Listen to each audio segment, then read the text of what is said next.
All right, welcome, ladies and gentlemen, to our study of hyperbolas. This is going to kind of follow along the same lines of our study of parabolas and ellipses. The PowerPoint's basically set up about the same way. So we're going to start off with a couple of definitions and basic statements here. So first of all, the definition of a hyperbola is the set of all points in a plane whose distances from two fixed points have a constant difference.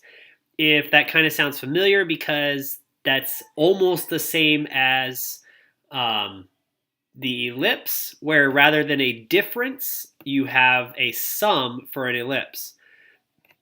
So a hyperbola is basically, my pen. Hyperbola is basically almost like two parabolas. They're not really parabolas, but they're almost like two parabolas facing two different directions. And in the same fashion of an ellipse, we have two vertices, and we have two focal points, and we have a center. And that's the basics of a hyperbola.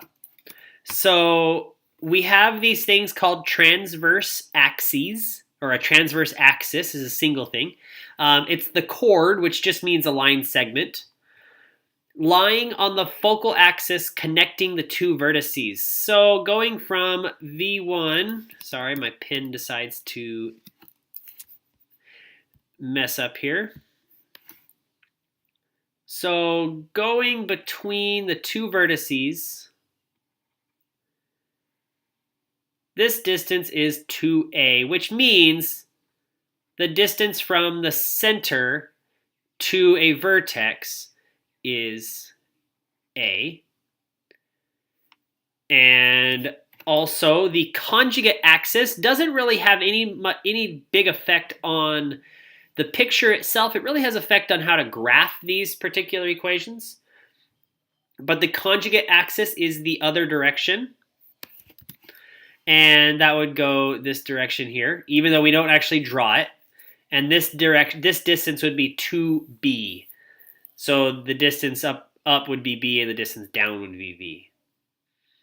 But what that really helps us do is one of the ways that we graph this, actually the biggest way that we graph this, is we find our two vertices, then we find a and b, and the hyperbolas actually have, this is an ugly straight line, they have asymptotes. And the equations of those asymptotes actually rely on what a and b are. And what's kind of nice is what this does is it creates a little box right here. It's really badly done, sorry. And you can use this box to draw your asymptotes. I'll kind of go through that a little bit, probably a little bit better on the whiteboard than anything. So here is the first of two pages for the hyperbola. This particular hyperbola is what you'll notice is this x minus h squared, and underneath it is the a value. And because the x comes first, that means that it is a hyperbola that opens left and right.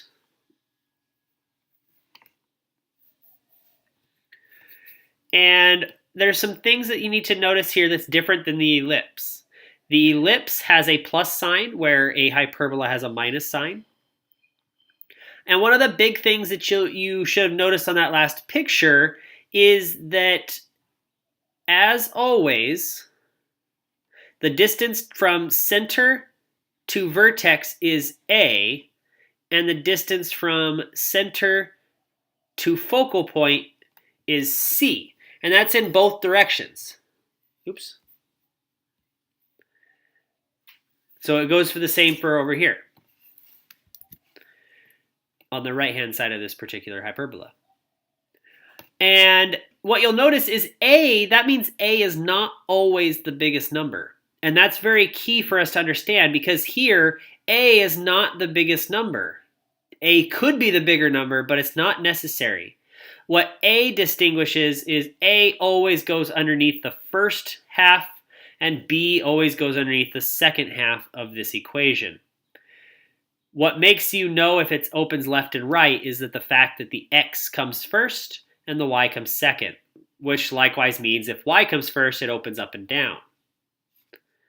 And so some things you'll notice here is the semi-transverse, so the distance from center to vertex is A. You'll notice that the focal points are basically C units away from H.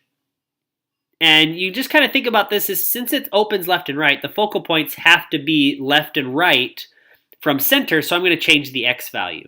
The same thing goes with the vertex, or vertices. What you do need to notice here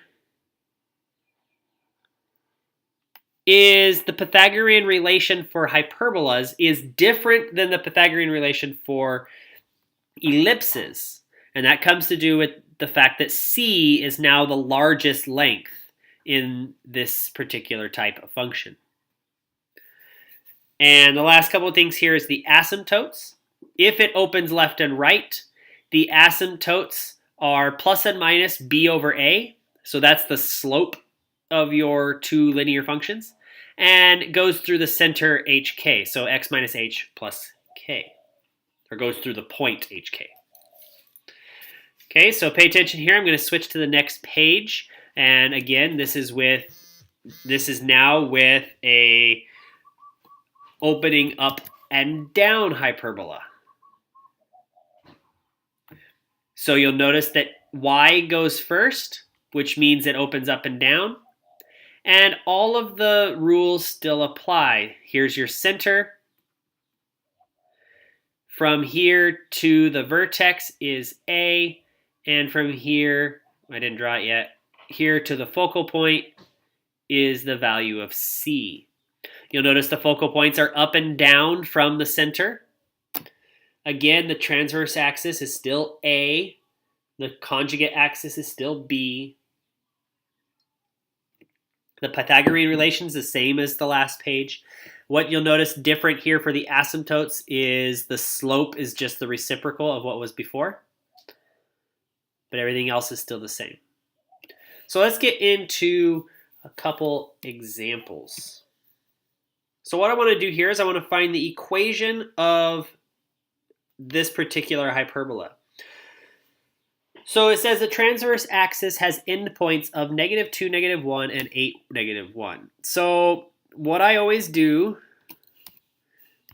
is I always draw what I know.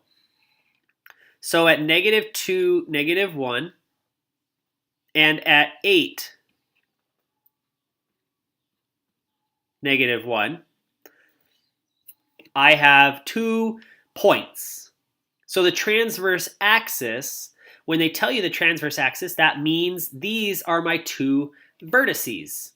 And since they are left and right from one another, that automatically means I go left and right. And what that now tells me is it tells me I have x minus h squared over a squared minus y minus k squared over b squared equals 1. So now we can kind of try to fill things in. This one doesn't actually require too much. But what we can do is we can say, okay, the transverse axis has endpoints, which means the center has to be halfway between those 2 points. And since the distance between is 10, that tells me that this point is 5 units from 8. So it's at the point 3, -1. And you'll notice that's actually halfway between the 2 points. So that's an x minus 3, and that becomes a y plus 1. That's pretty easy.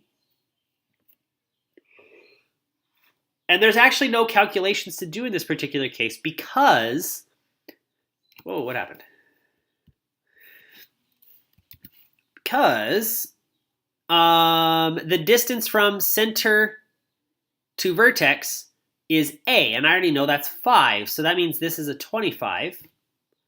And the conjugate axis has length of 8, which means this direction is 8, and half of that is 4. So therefore, b is 4, and therefore b squared is 16. And there we have our equation. All right, so that shows that I have a hyperbola, opens left and right, vertex of 3, -1, and tells me how to find my vertices and all that sort of stuff. Sorry about that.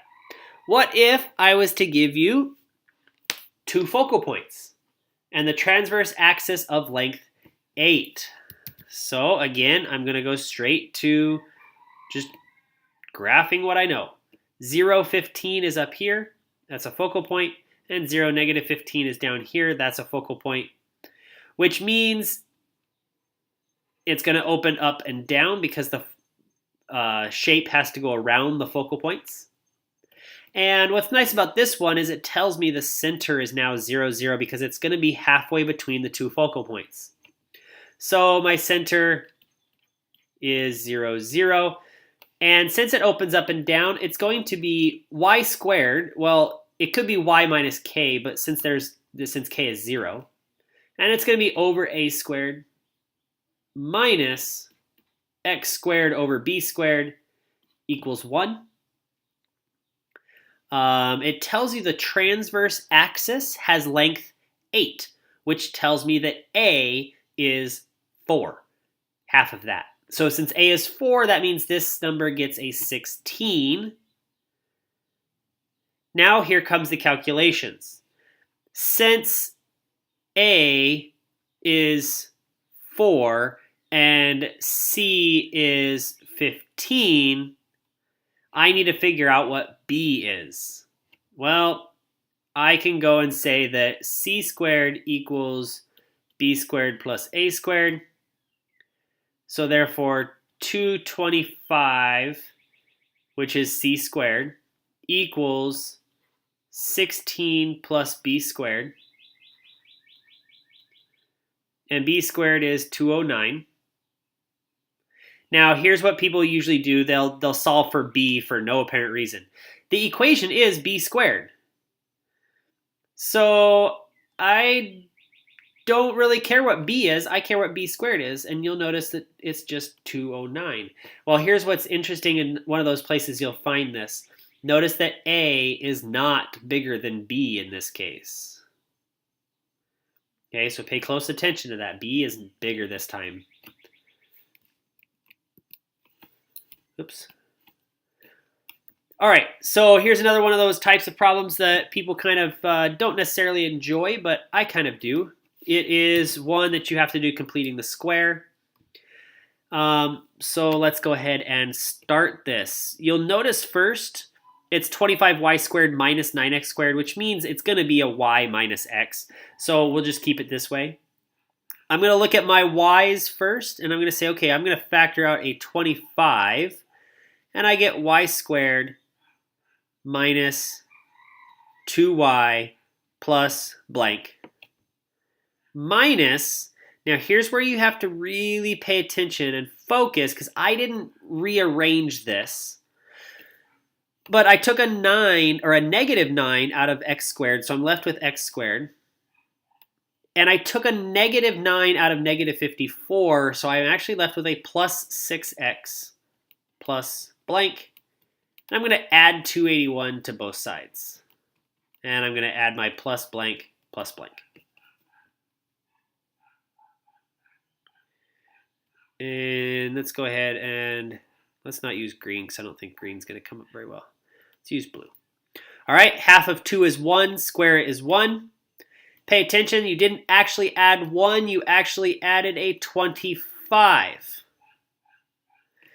Half of 6 is 3, square that, you get 9. And you didn't actually add 9, and you didn't actually add 81. What you'll notice that this is a minus 9 to goes with a plus 9, which means you actually subtracted 81. So you have to actually add a negative 81 here. So I continue this. I get 25 times y minus 1 squared minus 9 times x plus 3 squared equals, if you added this all up, this becomes 225. Divide by 225, and guess what 9 times 25 is? Here we go. We divide by 225, we get y minus 1 squared all over 9 minus x plus 3 squared all over 25 equals 1. We've verified that it's a hyperbola. We could do a little bit of just looking at this and going, oh, my center is at 1 comma negative, or sorry, negative 3 comma 1. My a value is 3, my b value is 5, which means we could solve for c if we wanted to. All right, so that leads us through those 3 types of equations. The last little thing here is something we discussed a little bit in ellipses, is this idea of eccentricity, basically telling you how fat or skinny something is. And for a hyperbola, eccentricity is c over a. And what you can think about is what would be an inequality for E. And this one's actually pretty straightforward because C, oops, oh, I gave it to you. Because C is always bigger than A, E is always bigger than 1. So for a hyperbola, eccentricity is always bigger than 1 because C is always bigger than A. And one of the things that, one of the studies of eccentricity really comes into play with orbits and the comets following hyperbolic paths. Means basically they're following a hyperbola. And here would be an example of that. We're not going to go through this entire problem, but what we have here is we have a comet following a hyperbolic path about the sun, has a perihelion of 90 gigameters. So that means this is the sun, and along its path, where it is the closest, which is right here, this distance is 90. And that distance, you might understand, is the distance c minus a, because the distance from center to the sun would be c, and the distance from the center to the vertex would be a, so that would be c minus a. And then the line from the comet to the sun is perpendicular to focal axis. The comet is 281.25 gigameters, not gigabytes, which means coming up here where this line would be perpendicular to this line, this has a distance of 281.25. Now what you could do from that is you could go back to your little table and you know that the focal width is equal to 2b squared over a. Well, that right there is half of your focal width, which means you could probably end up solving for a and for b and for c using these really 3 basic statements. Okay, like I said, I'm not going to work through this entire problem because I kind of want you guys to do a little bit on your own and really have to think for yourselves. I don't always I try not to force feed you guys everything. All right, so here's your assignment for section 3. I hope you guys learned a lot today, and I will see you guys tomorrow.